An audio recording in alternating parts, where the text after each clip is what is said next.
అనుదినమన్న శ్రోతలకు మన ప్రభువును రక్షకుడై ఉన్న యేసుక్రీస్తు యొక్క సరిసాటి లేని మహా గొప్ప పరిశుద్ధమైన నామమునందు శుభములు. నేడు 2024 సంవత్సరము ఆగస్టు మాసము 28వ తారీఖు బుధవారం నాటి ధ్యానాంశము.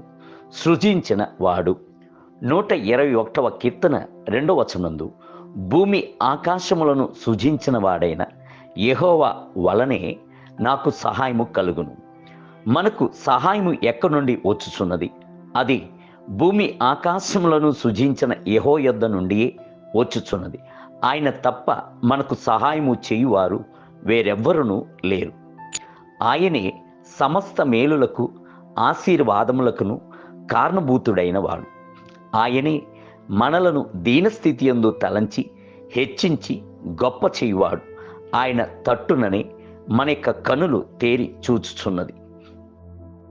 ఇదిగో, దాసుల కన్నులు తమ యజమాని చేతి తట్టును చూచున్నట్లును, దాసీ కన్నులు తమ యజమానురాలి చేతి తట్టును చూచున్నట్లును, మన దేవుడైన యెహోవా మనలను కరుణించు వరకు మన కనులు ఆయన తట్టు చూచుచున్నవి.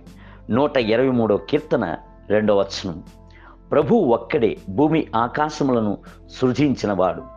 ఆయనే మనలను తల్లి గర్భమునందు రూపించినవాడు. ఆయనే మనకు సహాయము చేయువాడు. భూమి యొక్క దిగంతములను సృజించిన శాశ్వతమైన దేవుడు అని యెషయా ఆయనను గూర్చి సూచించెను. భూమి ఎన్నటికి కదలకున్నట్లు ఆయనే దానిని పునాదుల మీద స్థిరపరచెను. 104వ కీర్తన 5వ వచనం. ప్రభువు సెలవిచ్చుచున్నాడు, నా హస్తము భూమికి పునాది వేసెను, నా కుడి చెయ్యి ఆకాశ వైశాల్యములను వ్యాపింపజేసెను. నేను వాటిని పిలువగా ఒకటి తప్పకుండా అవన్నీ నిలుచును. యెషయా గ్రంథము 48వ అధ్యాయము 13వ వచనం. బైబిలు గ్రంథము సెలవిచ్చుచున్నది, శాశ్వతుడైన దేవుడు నీకు నివాస స్థలం. ఆయన యొక్క నిత్యముగా నుండు బాహువులు నీకు ఆధారముగా ఉండును. ఇజ్రాయిలు నిర్భయముగా ఒంటరిగా నివసించును. యాకోబు ఓటైనది ప్రత్యేకింపబడి ధాన్య ద్రాక్ష రసములు గల దేశములో ఉండును. అతనిపై ఆకాశము మంచును కురిపించును. ఇజ్రాయిలు, నీ భాగ్యమెంత గొప్పది! యెహోవా రక్షించిన నిన్ను పోలిన వాడెవడు?